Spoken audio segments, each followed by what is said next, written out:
But I used to hang out with Ray all the time. We had a band in elementary, man. I mean, we had a band. We got written up in paper. Me, Ray, and Ollie Brown.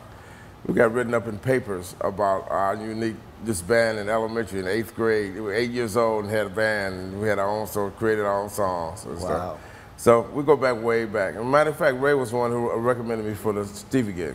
Okay. Yeah, he said, man, you should try this young cat. He ain't been playing that long, but he picks up quick and he's good. And Stevie was looking for a bass player from Detroit, wasn't he? About 9 times out of 10, yeah. He'll pull from home in a minute. He'll pull from home. That's right. And you know, it was some cats, man. I mean, I only had been playing 2 years. There was some cats that was, I thought was phenomenal. But with the grace of God, I was lucky enough to get the gig because I could hear quicker. I think Steve don't write out charts, as you know.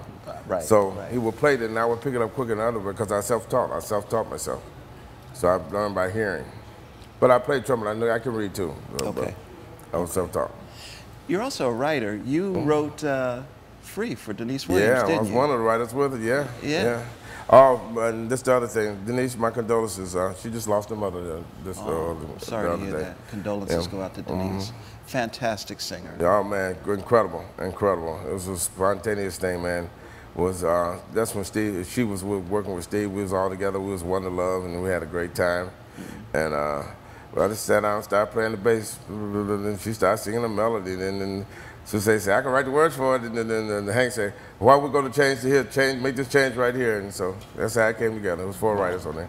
Wow. And thank you, Marcus, for doing Free again. I love you, man.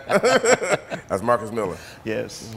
Marcus Miller. Talk to me about some of the other bass players that are out there and how Marcus those sounds. and Stanley. Let me see. Let me tell you. I'm really moved very much because everybody's style is different. But Marcus, he calls me Godfather. That's what he calls me Godfather. Marcus, I went to the show in Detroit, and he pulled everything out of the bag, man. When he popped Teen Town, I was like, nobody could pop that. Yeah. It was Teen Town was one of Jocko's, that was another guy. Jocko Pastorius, man. He's a good friend of mine too, man. But anyway, Marcus did that, and I went back and said, Marcus, what you trying to do? Make me go back into the basement and practice some more? He said, can you show us technique-wise what popping means for those who don't know? What popping is like this.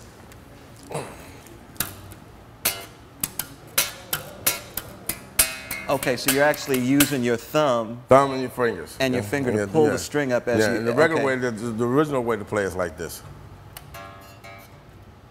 Okay. And popping is like this. Okay. Okay.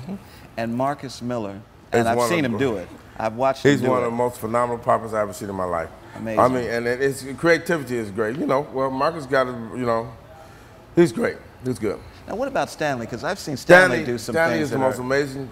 Stanley Clark is who we're talking about. Stanley Clark. When I saw him in Detroit too at Shane Park, and I was amazed. I've always been a fan of his, but to see him live with an upright, and he does a flamingo thing with the bass, like a flamingo guitar player with bass. Right.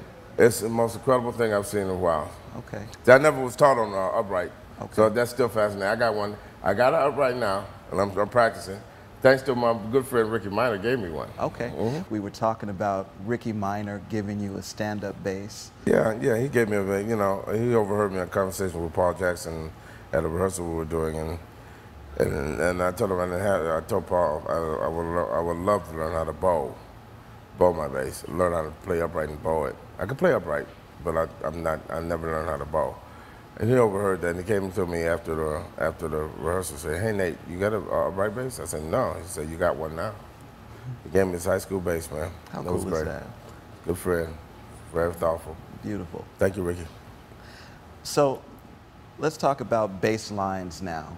Of all the bass lines that you've played, let's start with Stevie first. Tell me, do you have a favorite Stevie Wonder bass line that you play? I like I Wish, and another one that was for Jermaine, I like that Stevie produced was Let's Get Serious. That was really raw.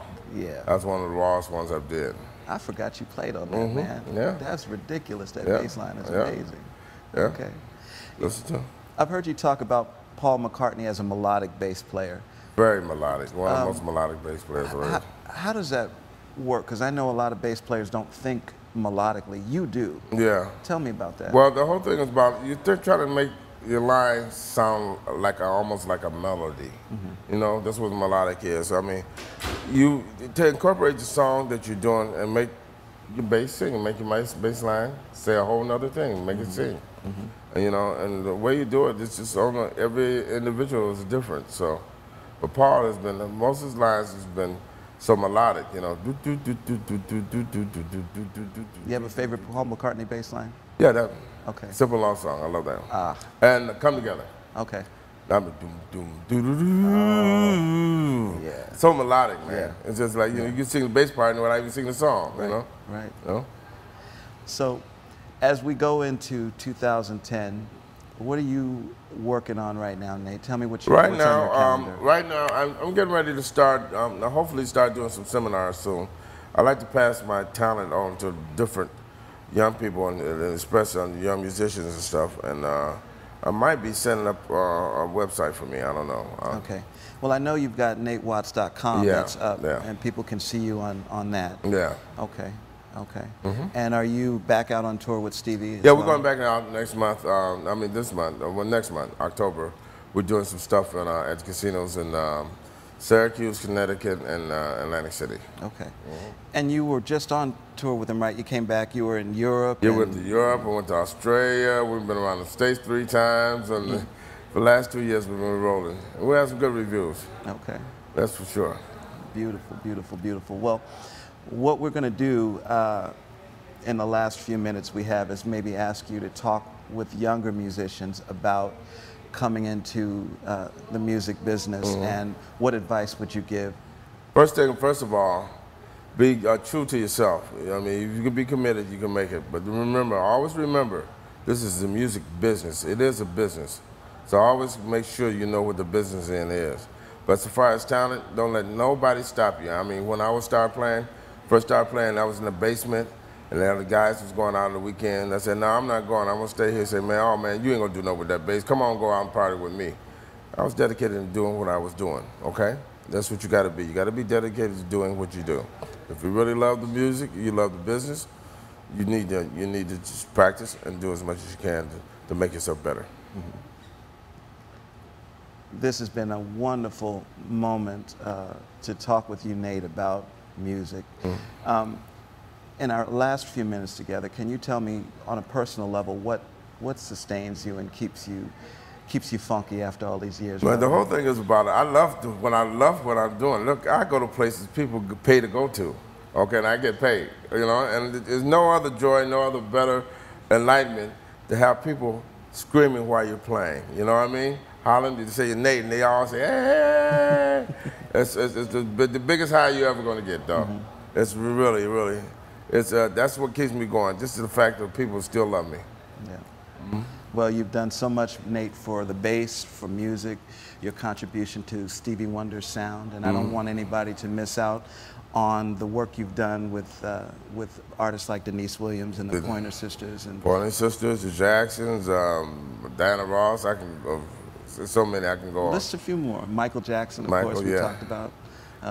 Paul McCartney. Yeah, okay. It's just so many. I mean, I wish I would have brought the list. You know what happened to me, man? This is the most amazing thing. I was in Minneapolis. No, I was in Milwaukee, and a guy came up to me at the hotel. He said, "Are you Nathan? You're Nathan Whiteside?" I said, "Yes." He said, "Would you sign my album for me?" I said, "Yeah, album." I said, "Album or albums?" Albums. He had 30 albums that I had played on. Most of them I had forgot. Wow. 30 different artists. And I got the list at home. I wish I had known that I was coming. I forgot to bring it with me. But it's amazing. So many people, stuff like I played on Latoya's album. I had forgot about that. You know what I mean? Mighty Clouds of Joy. Greg Finnegan's had an album I played on. Greg, great keyboard player. Yeah, great keyboard player. Mighty Clouds of Joy, fantastic gospel group, produced by a friend of mine, Jerry Peters. Yeah. You know Jerry? I just talked to Jerry yesterday. Yeah, Jerry's a good friend, my musical mentor. Oh, as an artist, yeah. You know, he's doing, he called me because he's doing another project. So I talked to him yesterday. Matter of fact, I got to call him back today. All right. Well, you make sure you tell him Aaron T said, hey. Okay, hey. I will. Well, listen, it's been a pleasure, Nate. It's been a blessing. Thank you, my brother. Hanging out with you one more time. Thank you, my brother. Thank you. This has been a special edition of T's Independent Soul here with the Telefe Cristiana Network. We're happy to be here, and we look forward to doing much more work. See you. God bless you. One love. Goodbye.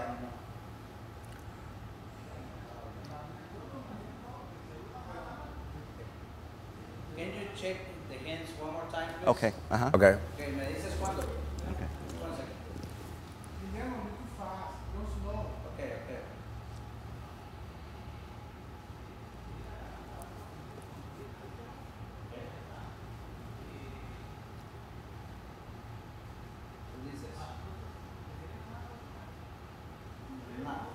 Nate, it's been a pleasure My spending pleasure, man. this time with Thank you, man. Thank you we'll very talk much, to each brother. other very soon. God bless Thank you. you. Thank All right. you.